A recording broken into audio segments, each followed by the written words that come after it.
Same old thing, there ain't no shame, cause everybody ain't gon' change. Moxie's looking to stop the champion. This cover's blown, can't fool us for too long. We need a real world champ, no more cheap shots. Consider Mox the right doctor for the detox. You know when ANT's on the track, the beat pops. When all the lead starts, is when the beat drops. Cody's on a mission, ain't no plane. And we're back, All Elite family, for another exciting edition of the All Elite podcast. As always, I'm your host, All Elite Andy, joined by my boy, Big Match AJ. And as always, on Wednesdays, we're joined by our third co-host, Philip Domino. How you guys doing? I'm doing good. Signed up for my first GED test. Gonna get that out of the way. Then I'm also writing. I'm writing a movie and something else, a web series, and I'm working on shooting a short film. I'm promoting Star Trek on the podcast this week, our local bro. Trekkie. So, how you doing, Phil? What do you think of Dynamite? I thought it was a really great first half of a show, and the second half gave me no reason to watch it. Other than that, I'm doing great. You know, I'm a double essential worker. I'm putting in work. You know, whatever. It's all good. Essential Workers Squared, Phil. You know, that should be your new Twitter handle. Maybe you'd get more followers. I don't give a shit. I honestly have to disagree a little bit. I thought overall the whole show was really good from top to bottom. I was pretty much entertained by the whole thing. It was a good show. And we'll get through all of it here in a minute. But I think, yeah, just overall Dynamite did a lot to get us towards where we're going for the pay-per-view. It does leave a little bit to be desired for the pay-per-view now that we know a decent amount of the card. But we'll get into that here in a minute. Let's jump to the beginning of the show. Lance Archer arrives very quickly, throwing a man around. Jake Roberts comes out and says that women belong at home. And Cody Rhodes arrives in his truck. This was kind of strange because his truck drove about 2 feet and hit some railings. It was way overhyped. I thought it was going to be way cooler than it was. And then we get a decent little brawl between these two. So they finally get to square off, and we are getting closer to this match, so it makes sense for them to finally get to at least touch and beat each other up a little bit. And it was pretty cool. Jake Roberts finally calls Lance Archer off, and they separate. So it was a good way to separate without having to have 50 million people touching each other and getting in each other's face. And it looked all right. I thought it was okay. What do you guys think? I like this segment. I thought it did the job, like you said. They finally put their hands on each other. They're finally going at it, setting the tone for the match. And I'm sure it's going to be a good match. So as much as I had issues with the tournament and still do, I'm not saying this is a bad match. I just don't think the tournament was necessary for it. But I think this was a fine way to build this up. I thought it was a good segment. I liked the length of the segment. It was only like 10 minutes long. Some of these opening segments, when you have a big feud, they can last like 20 minutes. It was short, sweet, to the point. Jake Roberts' promo in the beginning was really good. He played the role very well of a bitter old man who was offended that Brandy even wanted to step into the squared circle with him. A woman's place belongs in the kitchen, cleaning up dirty diapers and all that shit. It really got Kira going. Kira's not a huge fan of Cody Rhodes, so it's an excellent feud for her to finally root for Cody in an appropriate setting. I agree with Andrew that Cody running over the guardrails was kind of it was stupid. Mm-hmm. And it, like, when you saw the cinematic view of the camera inside Cody's truck, and then he runs over like a trash can, it, like, obviously we're trying to make it seem like a really important, like, holy shit moment, but who could care about that? At the moment, for a second, literally for a second, I was like, oh, this is going to be really, really cool. And then it wasn't. And it wasn't. Very quickly, it was not. And it just kind of made it a laugh factor for a second. They followed that up very well, though, I think. Yeah, I also had one really small critique for the segment, and it's understandable because you can't have a bunch of people in a pull-apart brawl. You can't have road agents and nameless, faceless people pulling them apart. I just thought it was weird that Cody is going out there and fighting for the honor of his wife, and then because Jake Roberts says, "Lance, you couldn't fight anymore," the fight just stopped.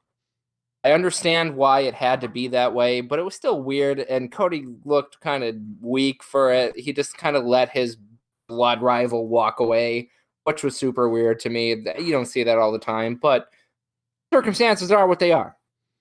Yeah, in the moment, it wasn't as bad to me because, again, them just kind of brawling after this laughable moment, they'd reclaimed themselves a little bit. But then you're right in saying Cody does look a little bit funny. You went through all of this trouble to drive your truck into a guardrail. And over a guardrail, brother. All of this just to then be stopped for no reason. Maybe if he had been doing a little bit more or been getting beat up a little bit more, and you have Arn Anderson say, Cody, you need to back off, like, or some other way of getting these two to separate in a little bit more of a logical way, it would have been better. But at the same time, in the moment, it's a little nitpicky. It's kind of up my alley more so than yours, Phil, lately, in terms of things that, I agree with you, but it's not that big of a deal, I don't think. I think a lot of people probably were like me, where it didn't phase them that much in terms of, oh, okay, they're just going to separate now, because they brawled for a good minute there. And then we follow this up with a video package highlighting the tag team division within AEW. This setting up a tag team match between the Best Friends and the Jurassic Express. It goes nearly 11 minutes. Jurassic Express is looking all right in this match before MJF got involved. We also saw Phoenix get involved at one point, hitting a big kick to the side of Orange Cassidy's head. This was actually a really awesome moment in the match. But Jurassic Express ends up losing again, which is a little disappointing to me. We're supposed to be building up Jungle Boy for a match against MJF, and now it looks like when the match looked senseless before, it looks even more senseless now with him taking the loss here. Post-match, Wardlow attacks, Marco stunt. So there was just a lot going on with this, too. A lot. It definitely felt like a match Jurassic Express should have won, and because Best Friends have been built up a little bit, but they're not like serious contenders. Like maybe they are, maybe they won this match, maybe they really are, but I just don't take them seriously. But I thought, no, they've been built up over the past few weeks, and this is kind of the match where Jurassic Express starts to build a little momentum. Jungle Boy looked good; he got good offense in tonight. I made a note that he looked better than usual. Luchasaurus actually took a bump; he got suplexed on the outside by the Best Friends. Weird booking choice that the Best Friends went over again, man. I really, like you said, even when the match was announced, it was weird because obviously MJF should win that match, and even more so now, it wouldn't make sense if Jungle Boy wins. There are a few people that are booked really weird in AEW, and Jungle Boy is on the top of that list. Yeah, well, and Jungle Boy's taken a lot of losses, but at this point, I would have put Marco in that position if you were going to have them lose. And in a sense, it makes sense for the Best Friends to win because we later on found out they're in a number one contenders match on the pay-per-view or the buy-in pre-show, whichever one. And so it makes sense that they got a victory here to continue building up to that because while they have been on television lately, they're not necessarily number one or even number two contenders in my eyes. So this helps that. Don't matter. This helps that. And so my biggest issue is that if you're going to beat them, Jungle Boy also has a match on the pay-per-view. You can't beat one person going into the pay-per-view to make these other people look good going into the pay-per-view because you're going to hurt someone along the way. You could have put Marco in here and hurt no one. That's my biggest issue with this match. Yeah, I would just double down on that Marco Stunt should have been the guy in the match. Jungle Boy has a pay-per-view match. It really doesn't make any sense to hurt him this way, and it does hurt him, even though he did look good in this match. Coming off of this match, looking forward to the match with MJF, I was really thinking that maybe, Jungle Boy isn't the person for this match. I would have put, if you want to put someone that's a lower card guy to put over MJF on a pay-per-view, why not Janela? It has a little bit more of a story to it. It makes a little bit more sense to beat Janela. Janela actually has a little bit more credibility behind him, too, than Jungle Boy, so a victory over Janela would have meant more. If it's me, though, I would imagine Janela's going to be in that ladder match to take the very dangerous, crazy spots, so that in that sense, it makes sense. But there are other people, I guess I should say, in place of Jungle Boy who should be facing Max.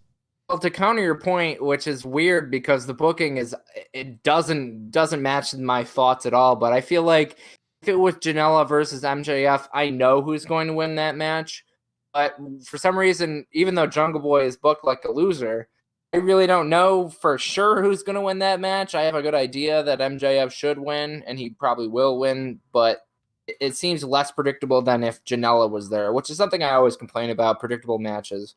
That's fair, and like to that point, Jungle Boy does have that ability to, despite the fact he has lost so much, it would surprise me and kind of annoy me if he were to beat MJF on the pay-per-view, but it wouldn't be Yes. that out of left field, just because they do stuff that annoys me at It this would point. be So. it would be so bad because you're begging for him to win when he should win, and when he shouldn't win, he would win. That would annoy me too. Yeah. So it's a tough situation, and in a way, it sets up as still a decent match. But they really should have at least given him a victory here, a little bit more credibility going into the pay-per-view. But definitely not happening here. Maybe next week, who knows? We have Hikaru Shida winning that Fatal 4-Way women's match in about 10.5 minutes. This one didn't do a whole lot for me in terms of the match itself. The finish was pretty interesting. And I'm glad with the winner being Hikaru, but it wasn't necessarily the best Fatal 4-Way women's match they've done, that's for sure.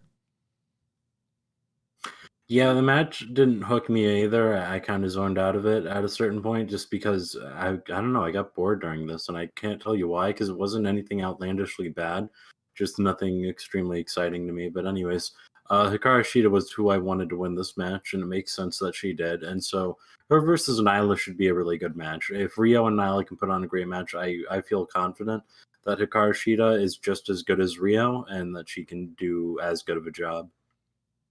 I disagree with you guys. I thought this match was actually really good. Everybody got their shit in. Everybody looked good at one point in the match. Everybody had a little spot where it looked like they might win. It obviously made sense that Shida would win. She has been getting the biggest screen time and victories of all the girls that have been in that match. But when going into that match, I said to Kira that these are the 4 main contenders outside of Nyla Rose. These are the people who run the division, and they're all fighting each other. So it added a little intrigue to me. Penelope Ford especially looked pretty good in this match. I didn't really expect her to win just because it would be a weird pairing, her and Nyla on a pay-per-view in a singles match. Yeah, if nothing else, I would like to see Penelope Ford and Chris Statlander maybe get a couple more victories under their belt to sort of slide into that role, as you said, because these should probably be their main 4. They've gotten the most attention. Unquestionably. Maybe Big Swole is someone. Rio. Big Swole, yeah, Rio. No. I'm not saying that she is within that group, but she could be. She could fit into that group if given the right amount of time. Seemed like before the COVID stuff, Big Swole was going to have a big part in the women's division, and they kind of dropped her. Yeah, absolutely. And I'm just thinking of names within the women's roster I could see taking any of these women's role in that top 4 position. Rio definitely is one of them as well, but there's not a whole lot of depth within that division. So these Ford and Statlander especially should start accumulating a couple more victories on shows like Dark and stuff like that, just to help establish them a little more. And even on Dynamite, because for all I know, they have been getting victories on Dark, and it's hard to keep up with that. Even if you did a highlight package before the match of, this was when she won on Dark, it would help a lot more too. So just something. But otherwise, I'm glad that Hikaru won. I thought the finish was weird because Britt Baker was hitting her submission finish on Statlander outside the ring. She lost the match. She didn't even care. She didn't try to break up the pin. It was weird because these two, Statlander and Baker, don't really have beef, but they acted like they had some kind of blood feud. And she held on the submission real long. Maybe they'll have a match on the buy-in. I really didn't understand why these two were so fiercely connected to the fact where she would give up a title shot to pain in her opponent. Whatever, it was weird to me. But that's the only gripe I have with this match. Yeah, and as you mentioned that does, again, make sense to me. It wasn't necessarily something I had really thought about. It was something I was like, well, why is Britt not trying to win? But I was I would rather Hikaru win, so I wasn't really going to complain about it. But and I could see that they were setting up a match between Baker and Statlander, but I do agree that it does kind of come out of left field in sense of why does Britt Baker have this issue with Statlander when in all reality Hikaru Shida is the one she should have some type of issue with based upon what happened in the past. It doesn't make any sense, but if you're going to get a top 3 women's face against a top 3 women's heel, it's going to be interesting to see who they think win that match. It'll be interesting if it actually leads anywhere. It doesn't always lead anywhere. Yeah, and they, as long as they do something else to build to it next week, then I'll be okay with it. That's all they really need to do, is just because they do need to do something else for it. It can't just be a matter of, well, Britt Baker held her in a submission for extra long, so now she's such mad. a bad bitch. And it's tough too because Statlander's not the best promo, so I'm curious to see how they can do something to make it better, and it's probably going to be in Britt Baker's court. So it was a good match, though. It was a good way to set up a couple of matches for the pay-per-view, so that's always appreciated. After this, we get a setup for our semi-main event, Pineapple Pete versus Chris Jericho. We get the promo from Pineapple Pete, which kind of made me think that I wasn't really dead set on Pineapple Pete potentially winning, but I thought he might have a little bit more of a run because of this promo, which is why these promos are important. They can convince the viewer that maybe this guy is more important than we thought. And so it like I said, I wasn't super convinced he was going to win, but I thought he might get a little bit more out of this match than he did just because of this promo. But the promo in itself gave him a lot more than I thought he would get from the whole show. That was a good promo. It was a good promo. It wasn't like obscenely long either to make you think, oh man, he's really gonna like. It was just a man embracing his new name. Yeah. Also super weird that he has embraced a demeaning nickname. Like that's his name now. Nobody he like doesn't care. I'm pretty sure this promo was longer than the match itself, and that's really all I have to say about that. We'll get to the match itself in a little bit, but the promo was decent, and I think that overall this whole situation has done a lot for Pineapple Pete Sugar Dunkerton, though. You can't deny it. Jericho has helped him a lot, even if he doesn't end up with an AEW contract. I could see this helping him a lot when the independents pick up once again. So they've done a lot for. There's not a lot of people you can think of that AEW has really helped elevate throughout this time, but this guy is certainly someone that a lot more people know about. We knew about him; he was on our radar previously, but a lot more people know about him now. After this, feel like, oh no, go ahead. I feel like if they've utilized him so much, I feel like he's gonna be part of the show from now on. He's like one of those guys who has actually become like a week-to-week character. He's been utilized so much that I wouldn't be surprised that if they dropped on Twitter one day, Pineapple Pete is a part of AEW. He's all elite now. For all I know, they might have. I'm thinking about it, and I feel like I may have seen that. It was either a meme or it could very well be a thing, and that wouldn't surprise me either. Me. He would be a very decent job guy. He's much better than Brandon Cutler in that position, just because. It would be much better for AEW if a guy like Pineapple Pete is taking pinfalls instead of Jungle Boy for those like lower card faces. Definitely. Yeah, but he could have done a little bit more in this match too. Overall, like because you can extend someone like his credibility for a long time just by having him go 5 or 6 minutes with Jericho here, if he is someone who's signed. Get some offense in. Something. He got a little bit. Well, like I said, we'll get there. It was my favorite match in AEW history, so we will get there. From this promo, though, we get the tag team match featuring Kenny Omega and Matt Hardy taking on Proud and Powerful. This goes about 18 minutes. We do see Kenny Omega and Matt Hardy pick up the victory over our guys, Proud and Powerful. But it was a decent match. It didn't hurt Proud and Powerful too much. What do you guys think of it? Decent is the word. It wasn't a great match. It definitely felt like 18 minutes, and that's not good. Like, it felt long. Like, it felt at a certain point just kind of dragged. If this was like 5 minutes shorter, I feel like I would have liked this one a lot more. But it wasn't a bad match, and I was bummed out that Santana and Ortiz took the loss here, but I wasn't surprised either because you need to have Kenny Omega looking strong because he is still half the tag team champions, and I guess he has this new tag team with Matt Hardy, so if you want to keep doing stuff like that, then it makes sense that they get a win at some point. Yeah, I fully expect the Kenny Omega, Matt Hardy tag team to have some kind of implications when Adam Page, whoever that is, definitely finally comes back. Because apparently Matt Hardy... I wish I could censor you right now. Apparently Matt Hardy is part of the Elite. I guess we got official notification of that later on in the show. I didn't expect them to lose 2 weeks in a row. It wouldn't have made sense. Unfortunately, Proud and Powerful making their return. I really like Proud and Powerful. They made the return. They look good. They look strong. They didn't get jobbed out or anything. They didn't look bad. They got their shit in. They looked dominant at times. It was a decent match.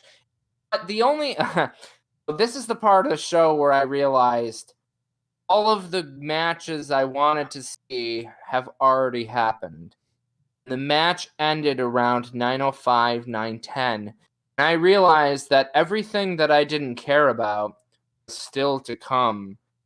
And if I wasn't doing the podcast, would I have watched those last 45 minutes? I don't know. Probably not. And I don't know why they structure the show the way that they do, because it seems like the main events aren't always the biggest matches. Because they're trying to elevate. They're me. trying to elevate the people that are in the main event, and it does I make get sense that based I upon get that who to was a in the main point. event. I don't really agree with you though that there wasn't anything else after that point. I mean, we get an I MJF don't match. either. We got the Jericho match. Like, what do you expect Those are them to those do? are two squash matches. Exactly though. They're not. They don't have to be long. They weren't bad squash matches at all. Just They don't elevated understand both why- people. Why they couldn't like mix in a squash match with a real match and like do it every other instead of front loading the first hour and then the second hour is like totally missable content. I will give you the idea that they probably should have done one of these matches. They shouldn't have structured it in a sense of back-to-back squash matches, but I think that overall it wasn't really that bad in terms of pacing of the show. But I understand what you're saying to an extent, but like I said, we have Jericho still on the card after this point. We have the MJF match. There is, like, Brody Lee is supposed to be a big deal, so putting him in the main event, I'm not upset about it. It's supposed to elevate him. That's the point, and it, in a way, it did.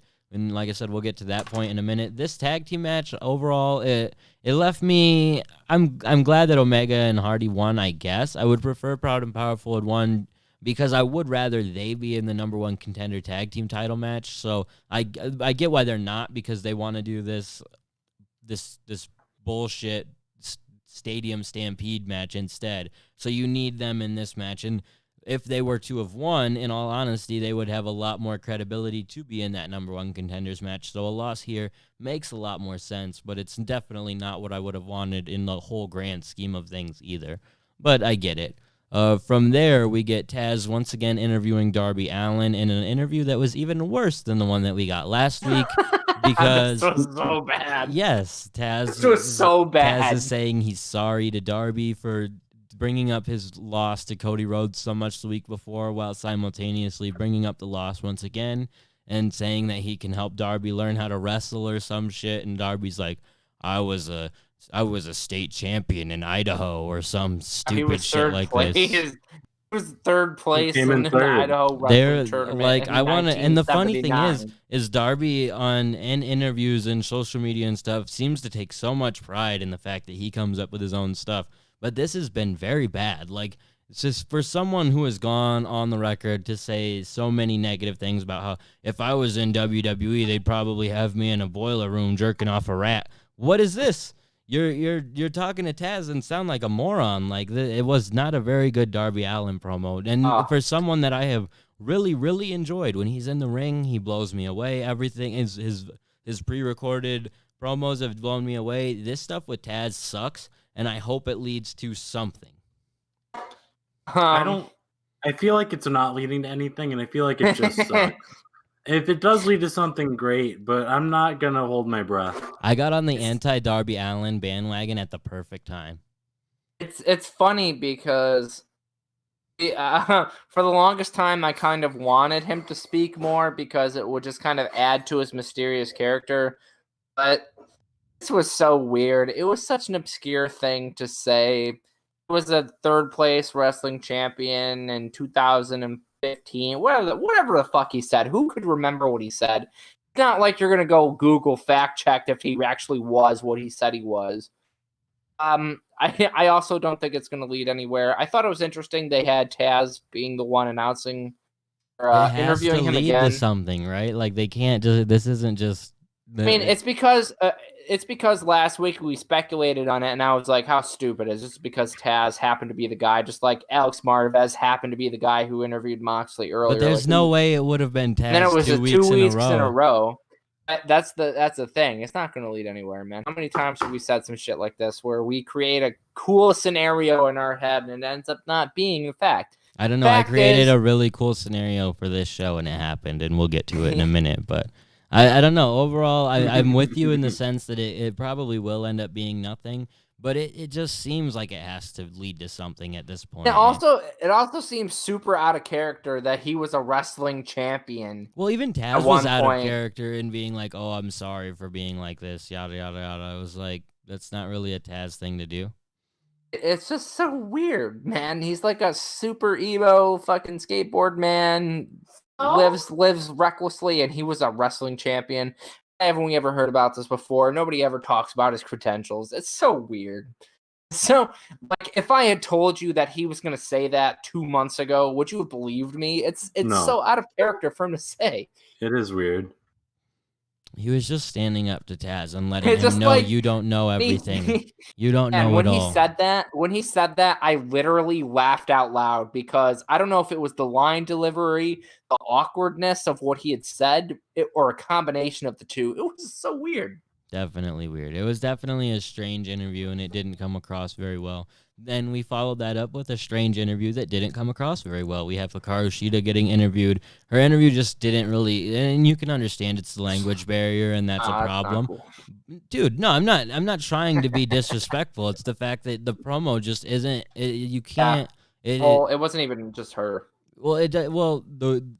You can't put someone in front of a mic who can't, like, you understand the way I feel it is Hikaru has been trying to get this right as much as she can, trying to be able to verbalize it as perfectly as she can, as we would do if we were in the opposite position trying to do a podcast in Japanese. It would be, I would spend all day trying to perfect the lines, and it would almost sound scripted and very, very just like, I want to get this exactly right. And so her answer to the question didn't even seem to match the question because maybe they asked a different question than she had expected.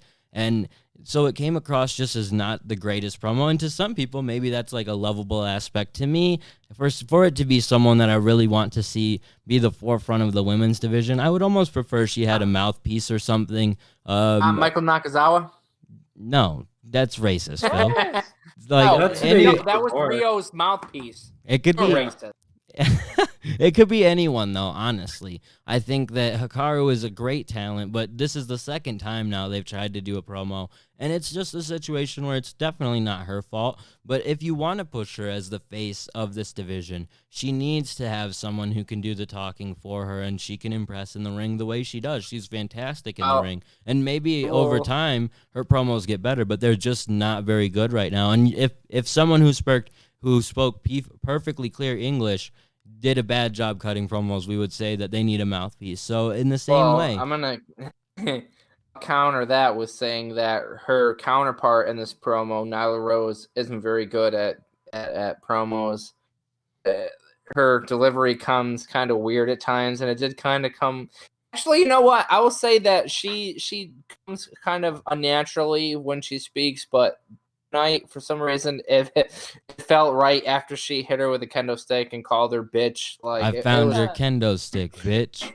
It was funny to me, but usually she and Nyla Rose isn't a great promo. It was a solid one-liner, and Nyla was okay in this segment, and she didn't have a lot to say, and neither one of them really had a lot to say, so it's not like it was a horrible segment overall that was destroyed by either side. It just wasn't the best. I don't think it was good. I think, like you said, Hikaru Shida answered the question wrong, and then Nyla Rose awkwardly said, "I found your kendo stick, bitch," and then she smacked her in the head. No, she smacked her first, and then she said, but it was stupid. It's just always like screaming and obscenity.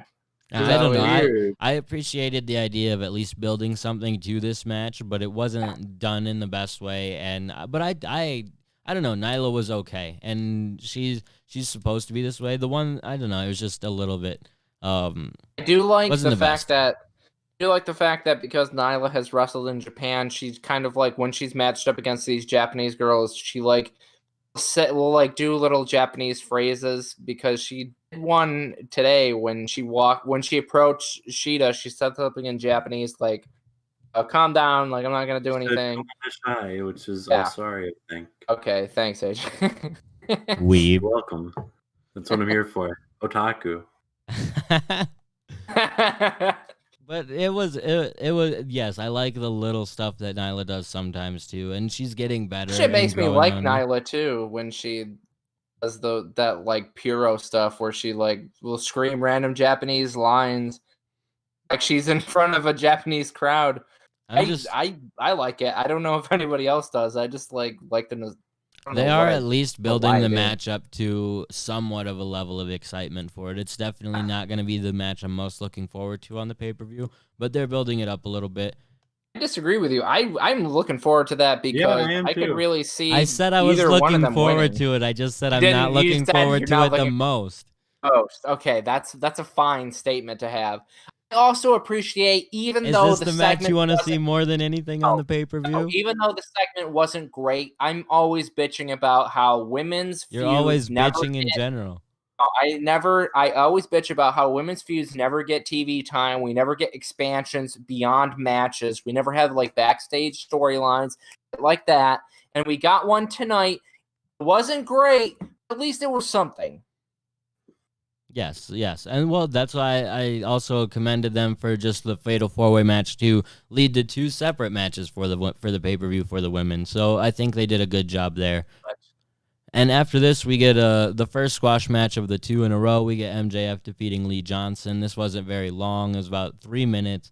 Post-match, MJF cuts a promo on Jungle Boy, says that next week he's going to have a match with Marco Stunt. This was kind of strange. It was a little bit different. MJF saying that Marco Stunt, when MJF arrived to the arena, he saw Marco Stunt had an open contract for anyone to face him. So MJF signed his name on the dotted line to face Marco Stunt next week. It's a way to set up matches for the next show or whatever, but it's weird a little bit. Like why doesn't this happen all the time? Marco Stunt next week. Yeah, why doesn't this happen because they don't want to have an authority figure, they do stupid shit like this. Instead of just having a nonchalant authority figure who just makes matches like William Regal. Like, seriously, because this is them where let's not have an authority figure, so how do we explain them just making a match? We can't say the inmates were in the asylum. So, I showed up and I saw so is there just a table when you walk into a Dynamite taping full of contracts of wrestlers who are like, man, I feel like working tonight. And you know who never puts their contract on that table? The Young Bucks, because they're fucking lazy. I thought you were going to say Hangman. Everybody signed the contract to fight Lee Johnson. I don't even know who that guy is, AJ. Anyways, yes, MJF, apparently he signed his contract with Lee Johnson last week because he picks up the victory over Lee.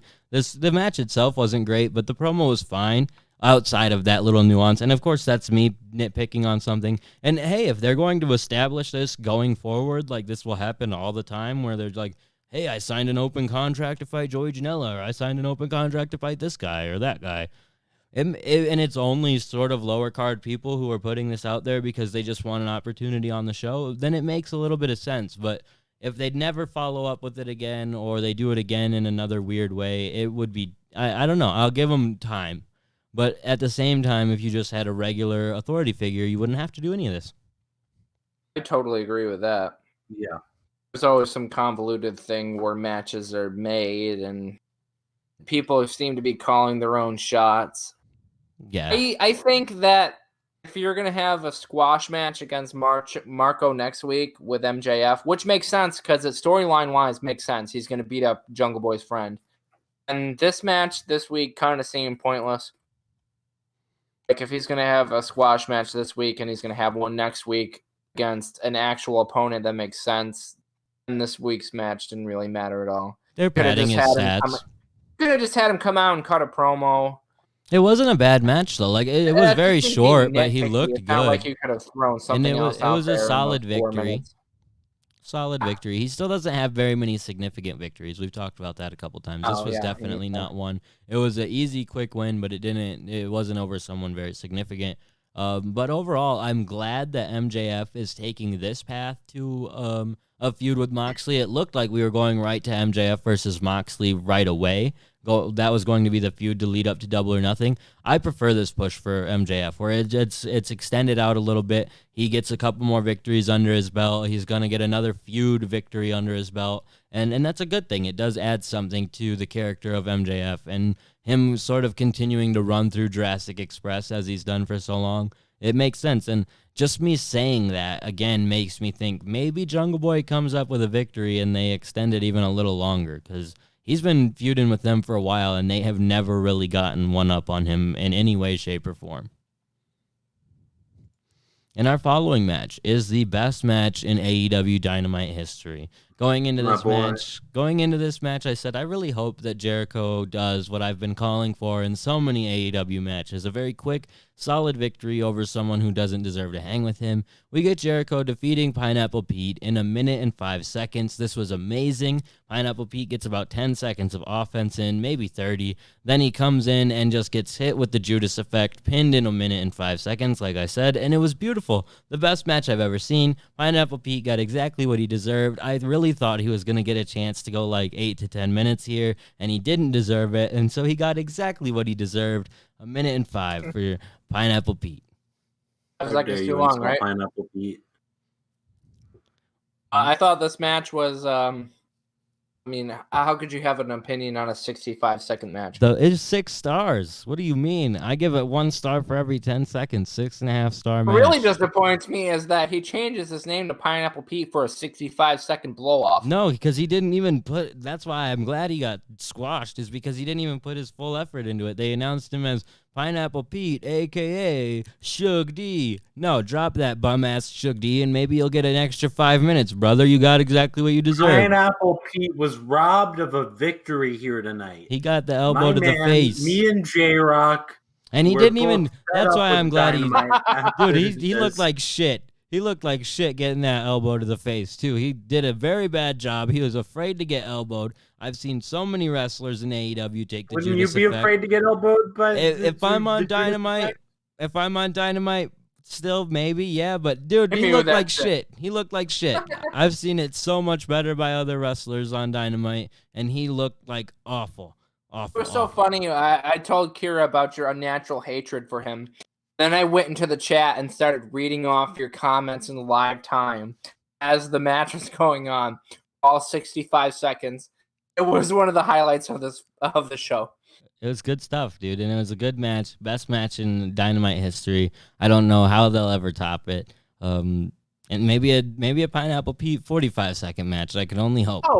Oh, how could I forget? I totally freaked out when I noticed that Chris Jericho was wearing a Pineapple Pete shirt as he beat his ass. Shout out to Jericho for that, because you know that's just a Jericho nuance trying to get that shirt sold. That's a Jericho thing all the way. He's trying to get that shirt sold, like, so it's smart. I want a Pineapple Pete t-shirt. I bet you do, dude. Seeing Jericho wear it, the winner wore that shirt, so he has done so much for that dude. It's very strange to me, because I don't see a whole lot in Pineapple Pete, and in this match, as I said, him taking even the finish was just not as good as I've seen throughout Dynamite's history, and just rough, dude. It was like so annoying when I seen it. I was like, this is why you deserve to lose in a minute, because it's just... For me, I'll always like Pineapple Pete because of my Chikara ties. I was a follower of Chikara when he was Sugar Dunkerton, and it's just cool to see him still wrestle. When he started wrestling for AEW, I was like, this dude's still wrestling?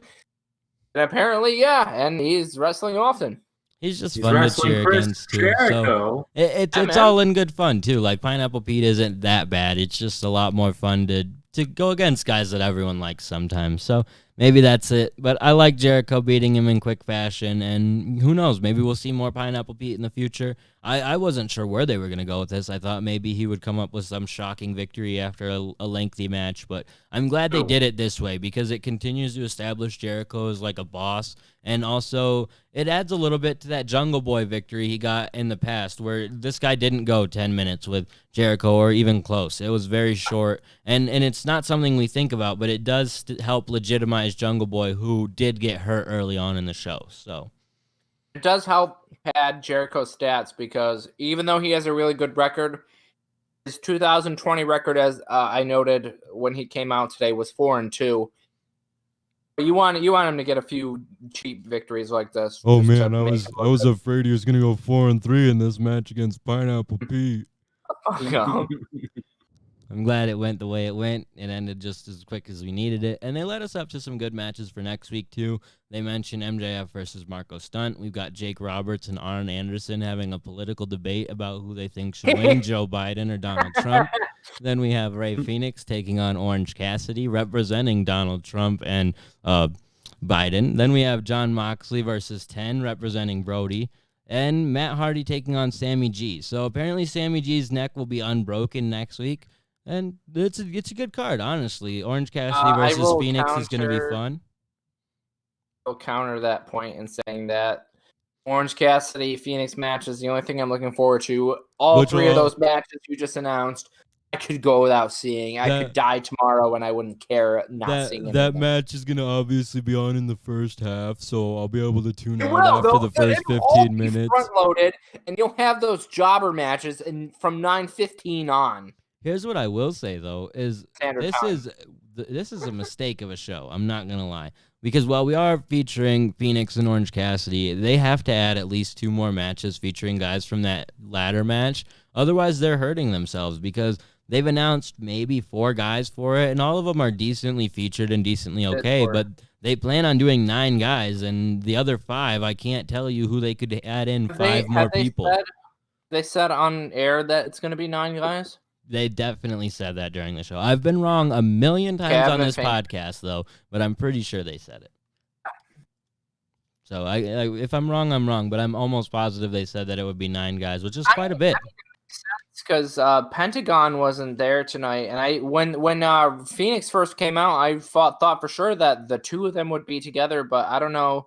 In this climate, you really don't know where everybody is, so if Phoenix has to be a single star for a while, I mean, it's not like he's a bad wrestler. He's a great wrestler. Yeah. So. Mm-hmm. Oh, and dude, that match is next week is going to be fun. That ladder match is going to be fun. Phoenix is someone that if Pentagon can't come back for a while and Phoenix were to magically win that match, I wouldn't be mad about it.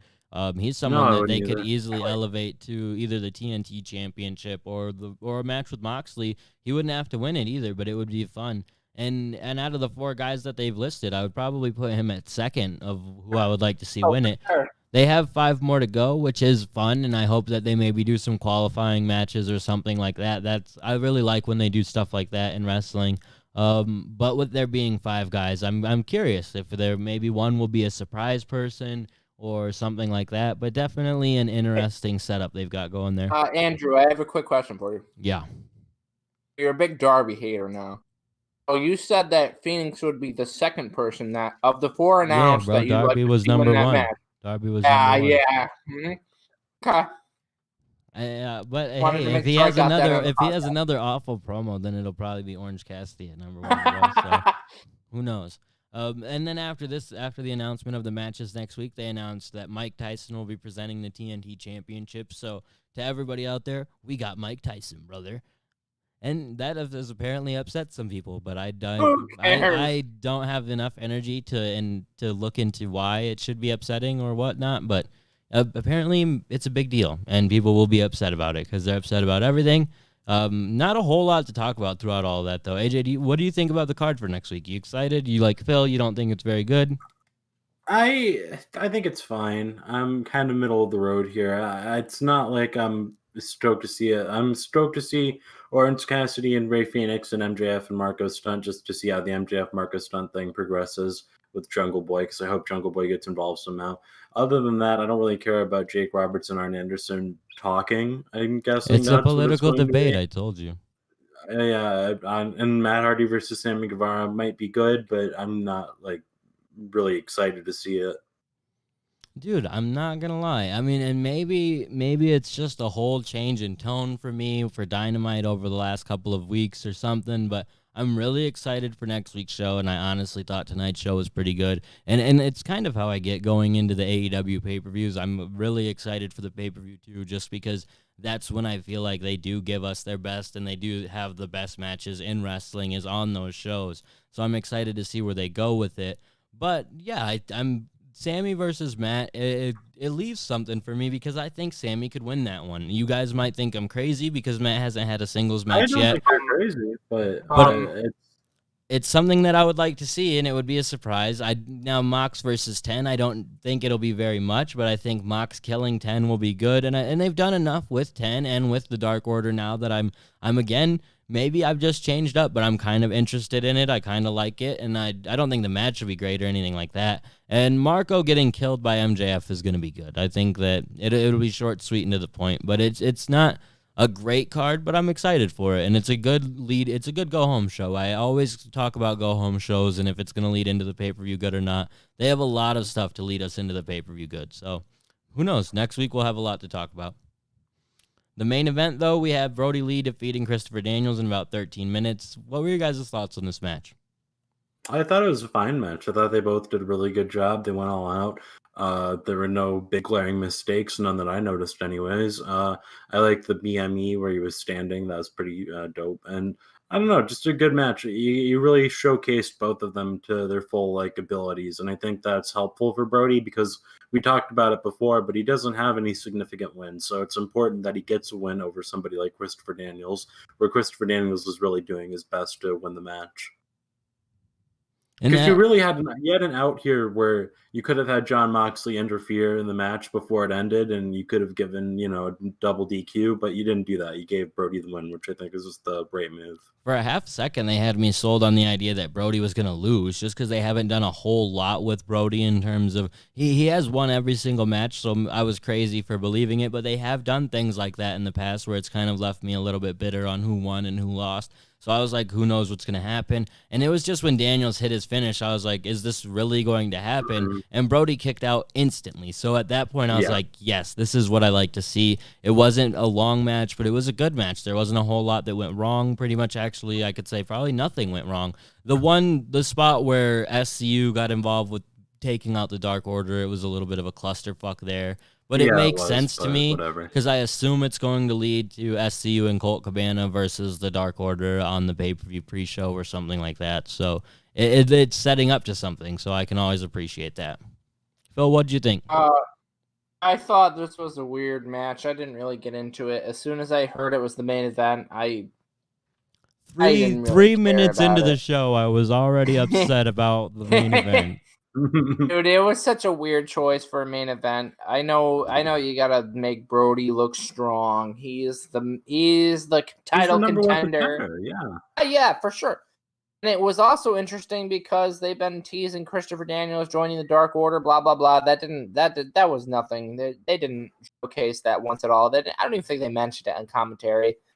It was an okay match. Brody looked good. He hit a sidewalk slam. It made me go, ooh, it was impactful. It was impactful. Who could care about the match? I'm not gonna lie, man. You went into this match with bad expectations and kind of got that happens, got what man. you Sometimes asked for. That happens. It wasn't that bad of a match, though. They did okay. I will say though that the brawl in the middle really does a lot to stop me from really defending it in much more than that. Because while it wasn't that bad, Brody looked good. It just wasn't. That brawl threw it off for me to even say it was a good match because it wasn't good because of that. Was it just me, or I really, really liked the segment last week with Moxley and everything, but was it just me that I didn't realize that he stole the title belt? He came out with the title belt. No, it's not just you. He came out with a title belt, and I was very confused why he had it. I thought it was a replica, but I didn't want to admit that, but I didn't know either. I really liked the segment last week, and I thought I paid close attention to it. I just didn't realize he took the belt, and it's totally fine, storyline purposes. He takes the belt, he holds it with his group, and it's whatever. I just didn't realize it happened. I think I noticed it happened because I haven't watched a lot of stuff to recap Dynamite or AEW in the last week, and I knew about it. I feel like it could have also been something I saw on a recap on Twitter or something, but I'm pretty sure I knew about it. Him getting away with the belt with his group was towards the end of the show, the very, very end. So I'm not surprised that you guys missed it because it was very brief as well. But at the same time, when he came out wearing it, it was like, oh, I knew that. I remember he had it. And overall, I liked that touch. That touch actually did a lot for me, and they've done a lot with that. And it's a little interesting that Mox waited until the end to come out and try and get his belt back if he cares so much about it. He had this entire match, 13 minutes. He could have been fighting the Dark Order, which I think would have been an interesting story in and of itself, where the Dark Order is just trying to fight off with the belt. You have 10 constantly running away. Moxley maybe almost gets to 10, and 10 drops him with the belt or something, gets away, and sets up a little bit more to that match next week. They did do a good job, though, at setting up the match next week by having Brody toss one of the last Dark Order members to Moxley, and 10 follows him to the back. It was essentially protecting 10 out of everyone and the championship to close the show.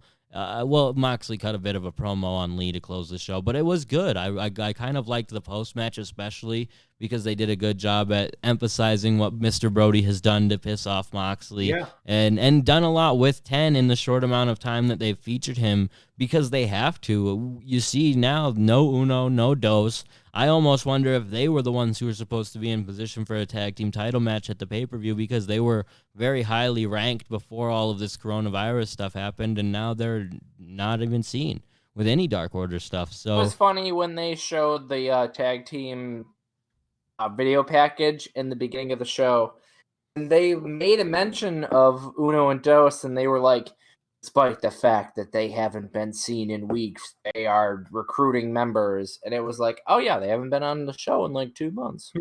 Yeah, and Same right thing with before they left, they were number one, man. That's what's tough about how everything's been working. And it makes, I get with their hands tied and everything, they're doing what they can, but it's a little weird. The tag team division especially is a little bit of a clusterfuck right now.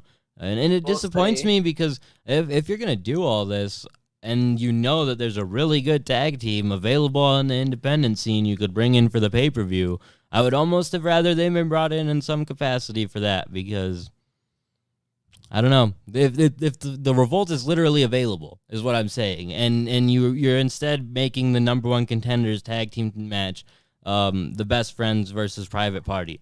Like, that they're fucking, the Revolt is just as much entitled to that number one contender match as these two clusterfuck tag teams. That's all I'm saying. Like, well, I mean, the Best Friends have been on oh, for fuck like off, 8 dude. straight weeks. 8 straight weeks. What about Private Party? They haven't been on show. TV for 8 straight weeks. That's my point. Why the match is stupid. You could have thrown any tag team against the Best Friends, and it would be a better tag team match than that. That's my point, bro. They could have said Best Friends versus Surprise Tag Team to debut for AEW. We'll say random point that I brought up the tag team video package. I totally forgot the Butcher and the Blade were a tag team.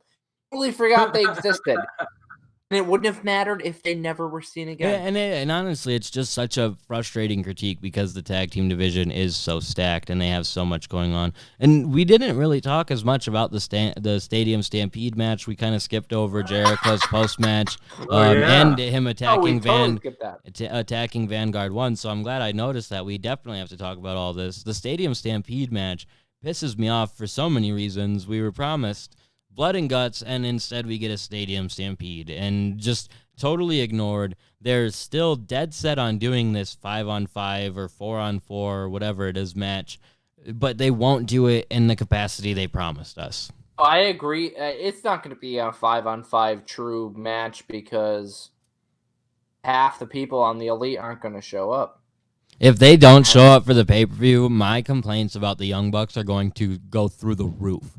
The jokes that I've made up to this point in private are going to very much become a part of this podcast if they're not there for the pay-per-view, because it's so stupid, dude. You can't be paid this much money and be this much of a face of a company and just be totally uninvolved through all of this. It's like, and the point is that they can't just randomly show up on the pay-per-view. Like, they have to show up before then. They don't have to. They have to, so people buy the fucking pay-per-view. That's fair. Man. That's fair, but yeah, true. If you're gonna act like they're an established act and they're people that people want to pay money to see, they have to be advertised before then. Well, and they've kind of advertised them, but the reason I'll agree with you is because Jericho has even hinted into the idea of, like, are they even gonna show up? Yeah, it's the same reason that I get mad that I feel like Adam Page is gonna show up at this, because he draws money at this point, man. What you're talking about. Who's that guy? Because if he's gonna show up, I'd like to know that he's gonna show up before I pay money. Like, man, It would be fair for him to be the one who doesn't, though, and then be the big, you know he's coming, but he hasn't been announced type of thing. That's what I figure at this point. I figure at this point there's only 2 Dynamites before now in the pay-per-view. He's not going to show up on either of those There's shows. one. It's next week. Next week's the last one, the go-home. So That's what I thought it was the 29th. It's the 23rd is the pay-per-view, so. Well, I'm not going to be able to podcast for that. Well, breaking news. Breaking news. Phil is going to miss a podcast, listeners. I was literally about to take off the 29th. At this major announcement. Why would you take off a Friday night? This guy. Anyways. But overall, it's just a strange thing, and I assume everyone's going to be there just because they're making this match type. It's very, I guess you could do Cody, Dustin, Kenny, and Matt. It's not the Elite at all. That's a fake Elite. That's super fake Elite. But I would rather see that than even the Young Bucks be involved because they can't get involved with anything else but their stupid YouTube show at this point. So on a football field, I hear. Listen, I'm at work and on overnight. a football field, and they can't do very much because the football season's right around the corner, and there's already enough issues going on that they're not going to be able to fuck shit up. Like. When I work overnights, I listen to Joe Rogan's podcast, and every time he talks about having an MMA fight on a football field, I'm like, this is so fucking what a stupid idea. And he says it all the time. That's an idea with thousands of fans there. This is with no fans. And to think that there's a wrestling match, and Jericho said in an 80,000 seat stadium, who could fucking care if every seat is empty? Who cares if you're wrestling in a toilet bowl or if you're wrestling in the Jaguar Stadium? Well, the thing about it is, the biggest issue with it is you're either way, you're fighting through empty seats. Like, it doesn't matter if you're fighting through 80,000 empty seats in a football field or if you're fighting through 20,000 empty seats with no one there. It has never looked good. Like, almost no point throughout any of this pandemic have those type of matches looked good or been successful. And now we're looking at doing it with 6 to 10 people. Like, it brings me to the point where, like, does the football field add anything to the match? No. I feel like they just heard people be really excited about that visual of Jericho and them standing in front of the football field last week, and they were like, I've got it. We have to do the match on the field. The field. The only way I'm cool with it is if they're doing it on the field because that's the only spot where they can fit the cages for the blood and guts match. Like, if I was doing prop bets for this, somebody is getting pinned in the middle of the Jaguars logo, and that's the bottom line. No way. Someone's gonna get. Oh, it's going to happen. Someone's jumping off of one of the goalposts for sure. Sammy G, So we could start running. Good bet for that. Just running off the prop bets. So I don't know though. We have to see it to know what it is. But what it's been explained as is stupid and it's annoying. It's very annoying that they were so adamant to continue promoting this blood and guts match up until the very last minute.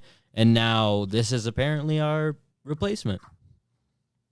Yeah, no, this is terrible. There's no way to look at this where you're going, man, it could be good. There, like you said, all these matches leading during the coronavirus that have happened that are street fights have sucked. This isn't going to be any different. And like Phil said, they're basically fighting in a giant toilet bowl. This is the stupidest thing they could possibly do. Yeah, it's something, like I said, I'll give it one of those wait and see moments, but it's also something that as I watch it live, it's going to be like, man. Probably will be good live. It's like the way AEW is sometimes. It might be too long, think are going to suck. Because of how many people will be involved. It's going to be so long, and it's going to have that same problem that Edge and Orton had, where it's just too long, no crowd, no sound. You're just trying to kill each other, so it just doesn't do enough. They do have enough talented people to do like high-paced, flippy stuff that Orton and Edge weren't able to do, so it might come across better. And the same thing as Mox's match. They weren't able to do as much flippy stuff in that just based upon their style. So yes, they can do better in this. It's gonna be tough. And again, they haven't really explained what the fuck it is besides, is it just an empty arena match with 10 people? If so, that's going to be weird. In a football field. They each start on the one side of the field and have to run to the middle and meet and brawl. Their Like, prop I'd bet. love that. Will They're all there be a gas. football? It would Will only there be a cool football? Will be. if that guy who must not be named showed up on like a 4-wheeler and started running people over and shit. That's the only way it'd be cool. But Like, shut your mouth. he who must not be named. But I will still say I'm excited for the pay-per-view. And that match in a sense, because I do want to see this Inner Circle versus Elite brawl. It's impossible to not be annoyed when we know what we were supposed to get. And I understand there are probably tons of logistics on why they can't do it. It still doesn't change the fact that it's a little bit like of a bummer. So who knows? Are we going to talk about Vanguard 1's death? We did, May he dude. rest A in little peace. bit. R.I.P. to our guy Vanguard 1. We saw the debut of Floyd. Floyd is undefeated in AEW, much like Floyd Mayweather. Who And could care about that? absolute domination. Dominating Vanguard 1 in just a swift couple of hits. We'll The have to battle wait. of inanimate abjects. We'll have to wait for the debut of Vanguard 2, hopefully in the near future. Vanguard 1.2, who knows? How is Matt gonna tell his kids, Maxwell, that's something Jim Ross said. How do you tell them? Uncle Vanguard is dead. So this is tough. This is tough for all of us. And yeah, I'm glad Phil brought it up, because what better way to close the show, the podcast? We're not even going to plug our social medias like usual. It's just going to be a moment of silence for our boy Vanguard 1. And with that, we close our podcast. Until next time. Where's the fucking moment?